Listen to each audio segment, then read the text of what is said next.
يا صاحي كي تستريح وبث الدعاء الخفي الصريح يسعك الفضاء الرحيم الفسيح فبالله كم تستطب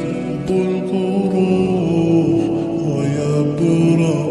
جروح الكثير الجريح وينشط ذاك السقيم العليم وقد كان بالسقم دهرا طريق تقال العثار العظام به ويرى